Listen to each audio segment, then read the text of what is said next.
누가 자신의 수고를 알아주지 않아도 상관없습니다.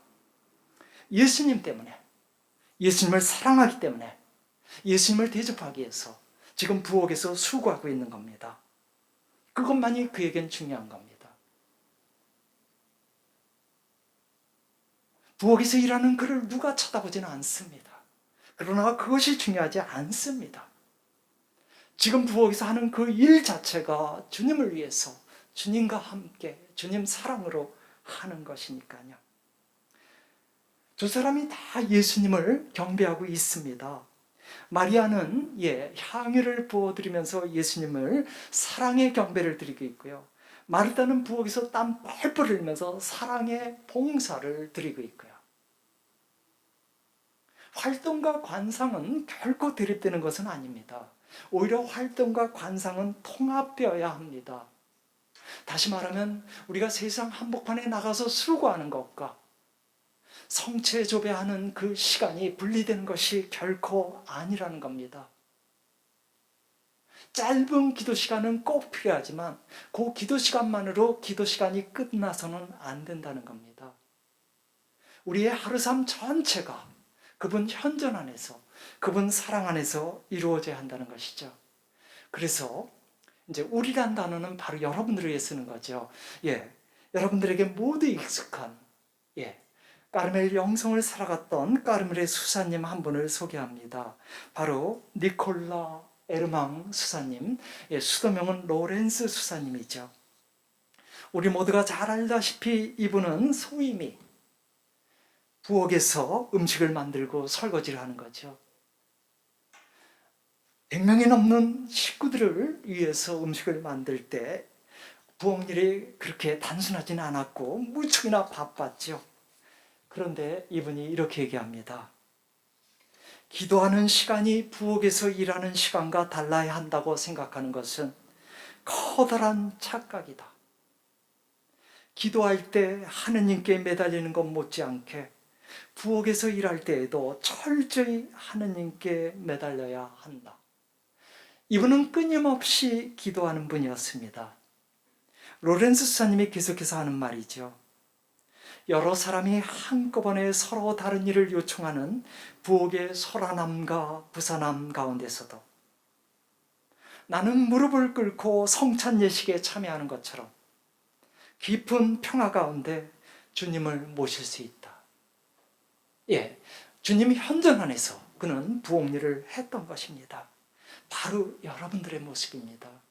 세상 한복판에서 정신없이 바쁘게 살아가는 바로 여러분들처럼 가족을 위해서 일터에서 수고를 해야만 하고요. 가족을 위해서 부엌에서 수고를 해야만 하는 바로 여러분. 로렌스 사님이 바로 그랬던 것이죠. 그런데 끊임없이 기도하는 분이었죠. 주님과 함께 그 일을 했기 때문에요. 주님과 함께 한다는 그 의식을 가졌기 때문이죠. 한 자매님께서, 이분은 전업주부입니다.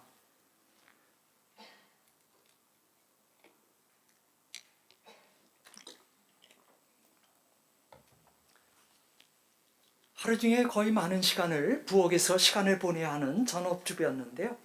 그분이 부엌의 그 싱크대 위에다가 이런 글을 써붙였습니다.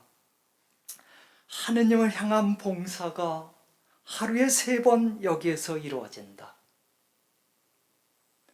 이분은 얼마나 그 사명감을 갖고 있는지요. 어떤 전업주부들은 전업주부라는 것 자체를 열등하게 여길 수 있는데 결코 그렇지 않음에도 불구하고 이분은 달랐습니다. 이분은 자신의 부엌 일이 하느님이 그분에게 준, 이분에게 준 신성한 사명이라는 것을, 가족들의 건강을 위해서 수고하는 거룩한 사명이라는 것을 깊이 깨닫고 있었던 것이죠. 이분도 역시 끊임없이 기도하는 분입니다. 아주 훌륭한 스승이 이 세속일에 바쁜 신자들을 향해서 영적인 가르침을 줍니다. 이렇게 줬습니다. 그대들이 세속일에 계속 빠져 있으면 마른 땅에 끌려나온 물고기처럼 죽게 될 것이다. 물고기는 물로 돌아가야 한다. 그대들은 각각 제 가슴으로 돌아가야 한다. 신자들이 묻습니다. 그럼 우리 모두 맡은 일을 다 버리고 수도원에 들어가 은둔 생활을 해야 한다는 말씀이신지요? 스승이 대답합니다. 아니. 수도원으로 들어가라는 말이 아니야. 그대들의 일을 계속하되 저마다 자기 가슴으로 돌아가라는 말이지. 저마다 자기 가슴으로 돌아간다는 건 뭐냐면 필요한 것 한 가지를 기억하라는 겁니다. 내가 어떤 일을 하면서 너무 바빠도 항상 나에게 있는 겁니다. 필요한 건 오직 한 가지. 지금 하고 있는 이 일이 바로 주님을 위해서, 주님을 향한 사랑 때문에.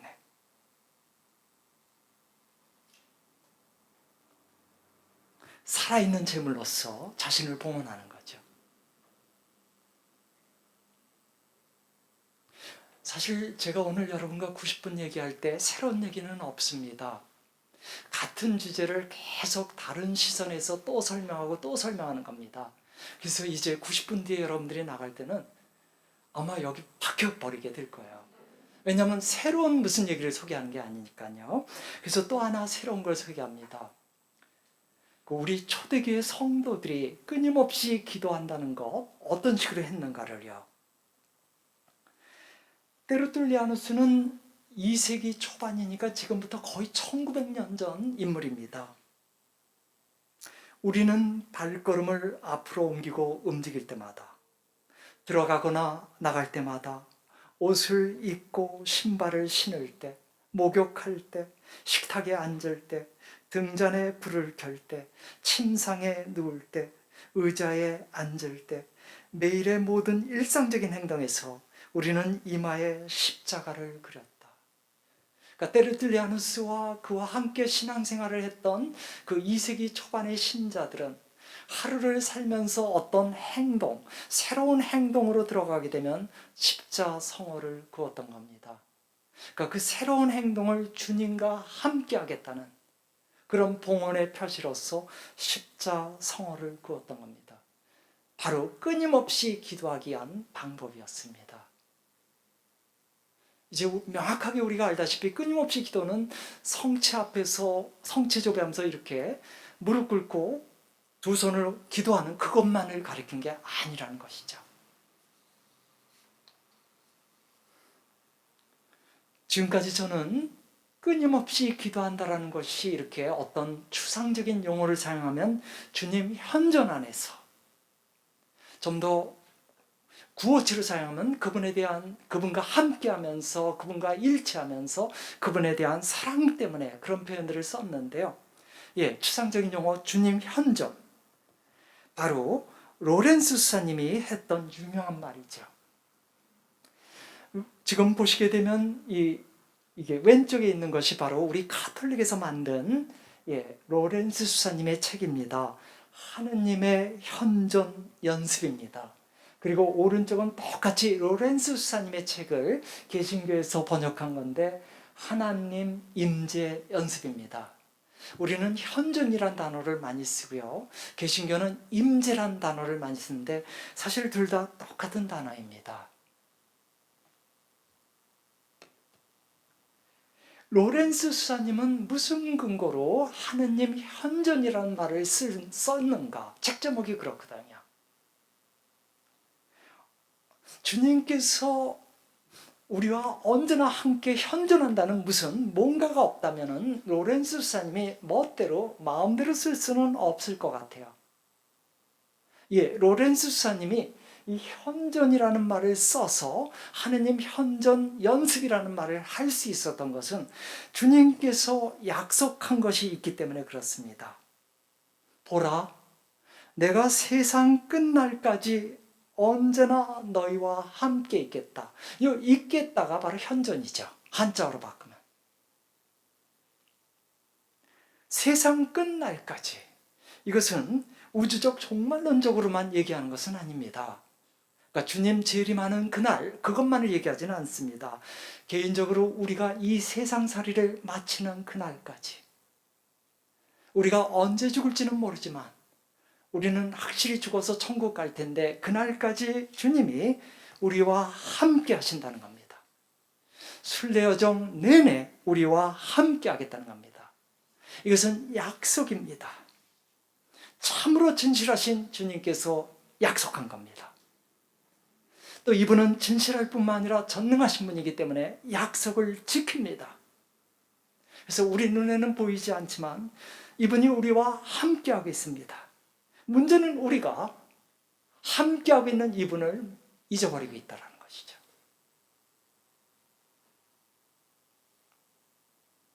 세상 끝날까지 언제나 우리와 함께 있겠다는 주님의 이 약속은 사실 주님께서 이 세상에 오신 목적 중에 하나였습니다.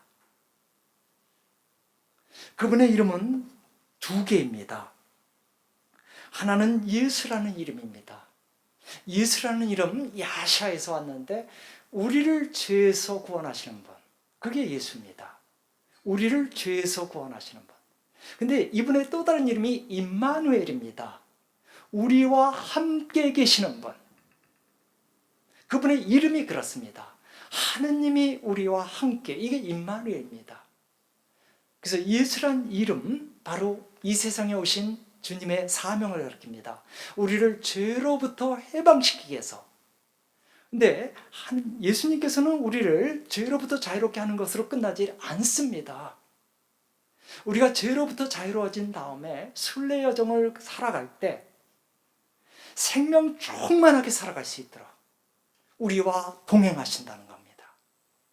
우리와 함께 하신다는 겁니다.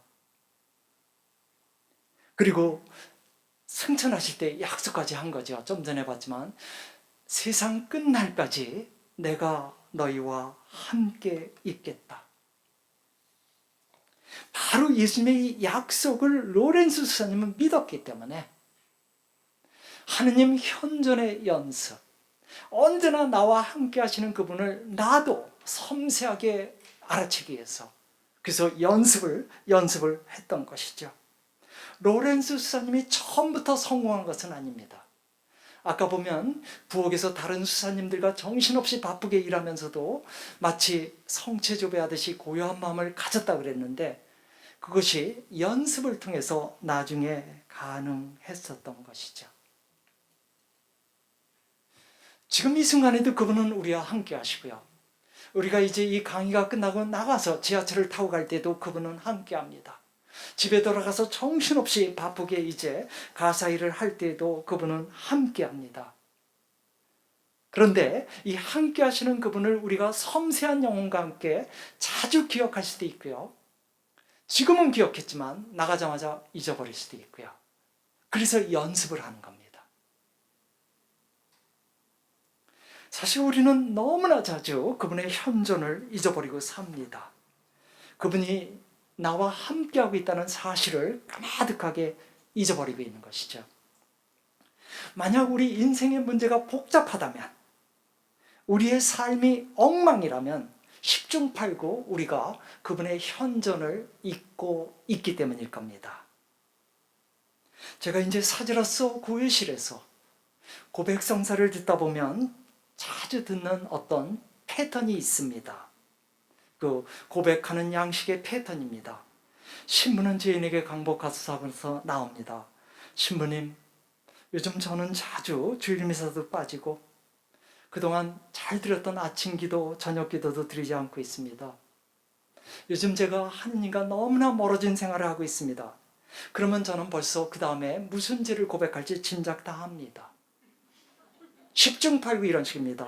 요즘에 집사람과 툭하면 싸우고 아이들에게 성질만 내고 있고 대인관계에서도 자꾸 갈등을 빚고 있고 생활이 무질서해지고 문란해지고 있습니다. 신부님, 요즘 제가 왜 이런지 모르겠습니다. 왜 몰라요? 알죠.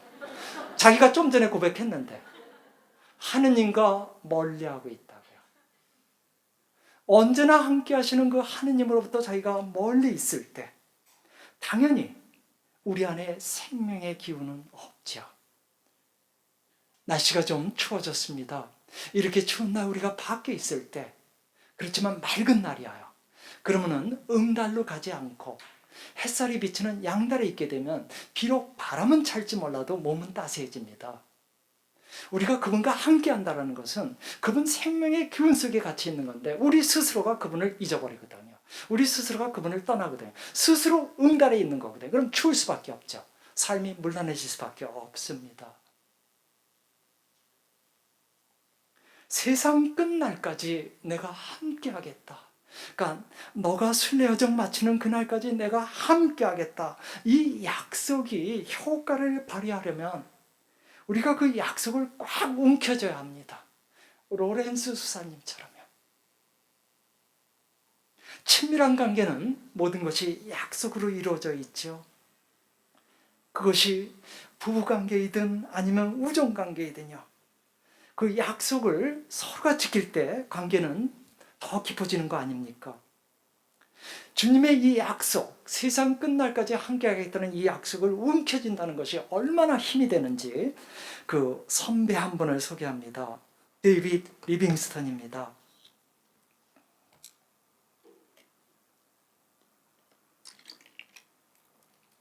이분은 아프리카에서 복음 선교를 하다가 16년 만에 잠시 볼 일이 있어서 자신의 조국인 영국을 방문했습니다.